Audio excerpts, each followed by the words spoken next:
টিয়কত মুকলি হ'ল অত্যাধুনিক পদ্ধতিৰে নিৰ্মিত প্ৰথমটো চিনেমা হ'ল ছোটু মহাৰাজ। টিয়কবাসীৰ বাবে এটা ভাল খবৰ, যিটো সময়ত নতুন অসমীয়া বা হিন্দী যিকোনো ধৰণৰ চিনেমা এখন মুক্তি হ'লেই টিয়কৰ ৰাইজে যোৰহাট বা শিৱসাগৰ ভটিয়াপাৰত থকা চিনেমা হলত চিনেমা উপভোগ কৰিবলগীয়া হয়। কিন্তু সেই সময়তে টিয়কবাসীৰ বাবে আহি পৰিছে এটা আশাব্যঞ্জক খবৰ।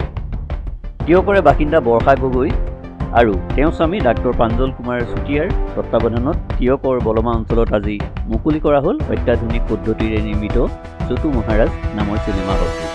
100খন আসনযুক্ত এই চিনেমা হলটো সুন্দৰকৈ আজিৰ পৰাই টিয়কৰ ৰাইজে চিনেমা উপভোগ কৰিব পাৰিব। ইয়াৰ উপৰিও চিনেমা হলটোৰ লগত ৰাইজৰ সুবিধা হোৱাকৈ ৰেষ্টুৰেণ্টৰো সুব্যৱস্থা কৰিছে। আজি চিনেমা হলটো ফিটা কাটি আনুষ্ঠানিকভাৱে মুকলি কৰে যোৰহাট জিলা আয়ুক্ত জয় শিৱানীয়ে। মিনি চিনেমা হলটো মুকলি হোৱাত টিয়কৰ সকলো স্তৰৰ লোক আনন্দিত হৈ পৰিছে। সমান্তৰালভাৱে সমূহ ৰাইজৰ সহায় সহযোগিতা আশা কৰাৰ লগতে চিনেমা উপভোগ কৰিবলৈ সকলোকে আহ্বান জনালে স্বত্বাধিকাৰী বৰ্ষা গগৈ আৰু তেওঁৰ স্বামী প্ৰাঞ্জল কুমাৰ চুতীয়াই। বাসী যিমান ৰাইজ আছে আমাৰ যোৰহাট ডিষ্ট্ৰিক্টত তেখেতসকলক মই অভিনন্দন জনাইছোঁ যে তেখেতসকলে এটা চিনেমা হল নিজৰ অঞ্চলতে এটা পালে। মই এই ফ্লিক্স এণ্ড ফান চিনেমা যে স্বত্বাধিকাৰ আমাৰ ডক্টৰ আছে, তেখেতে আই স্পেচিয়েলিষ্ট, তেখেতে নিজৰ প্ৰেক্টিছো কৰি থাকে আৰু এটা নতুন বিজনেছ আৰম্ভ কৰিছে আজিৰ পৰা ফ্লিক্স এণ্ড ফান চিনেমা, যিটো মানে ছোটু মহাৰাজ যিটো আমাৰ এটা কোম্পানী আছে নেশ্যনেল লেভেল আমি জানো, তাৰ ফ্ৰেঞ্চাইজি লৈ ইয়াতে আৰম্ভ কৰা হৈছে।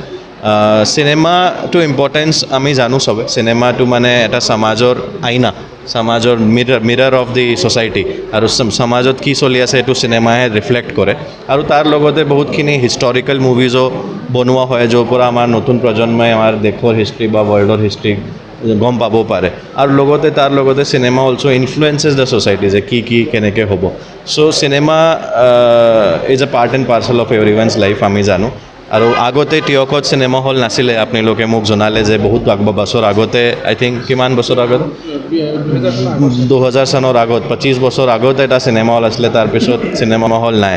চ' এতিয়াৰ পৰা সেই টিয়কবাসী ৰাইজক ইয়াতেহে চিনেমা উপভোগ কৰিব পাৰিব, তেখেতসকলক যোৰহাট বা শিৱসাগৰলৈ যাব নালাগিব।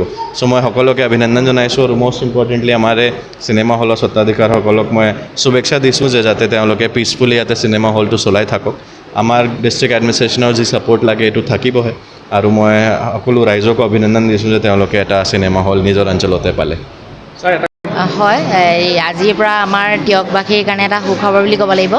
আমি আজিৰ পৰা আমাৰ টিয়কবাসীৰ কাৰণে আমাৰ চিত্ৰগৃহটো মুকলি কৰি দিছোঁ। এতিয়াৰ পৰা আৰু সকলোৱে ইয়াত নিজৰ মন পচন্দৰ যি চলচ্চিত্ৰ সেয়া তেওঁলোকে দৰ্শন কৰিবলৈ পাব। কি নাম ৰাখিছে? এই চলচ্চিত্ৰৰ একচুৱেলি এই চিনেমাগৃহটোৰ নাম আমি ফ্লিক্স এণ্ড ফান দিছোঁ, আৰু এটা যিহেতু ফ্ৰেঞ্চাইজি, আৰু ফ্ৰেঞ্চাইজিটোৰ নাম হৈছে ছোটু মহাৰাজ।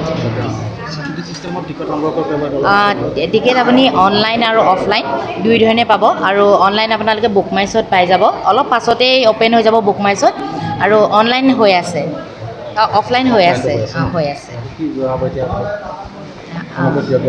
টিয়কবাসী ৰাইজক ইয়াকে জনাইছোঁ যে তেওঁলোকৰ এই সপোন যিটো তেওঁলোকে বহুদিনৰ পৰা ইচ্ছা কৰি আছিলে যে মনোৰঞ্জনৰ কাৰণে কিবা এটা হওক। একচুৱেলি টিয়কত মনোৰঞ্জনৰ একোৱেই নাই, আৰু আমি নিজেই টিয়কবাসী, গতিকে সেয়া অনুভৱ কৰোঁ।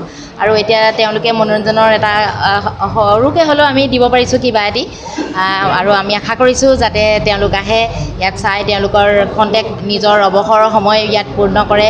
ইয়াতে ৰেষ্টুৰেণ্টো আছে, কেফেও আছে, ল'ৰা ছোৱালীবিলাকেও ভাল পাব, তেওঁলোকৰ এটা অৱসৰৰ সময় পাৰ কৰিব পাৰিব। আমি তেওঁলোকক লৈ আৰু আমাৰ নিজৰ সপোনক লৈ খুবেই আশাবাদী।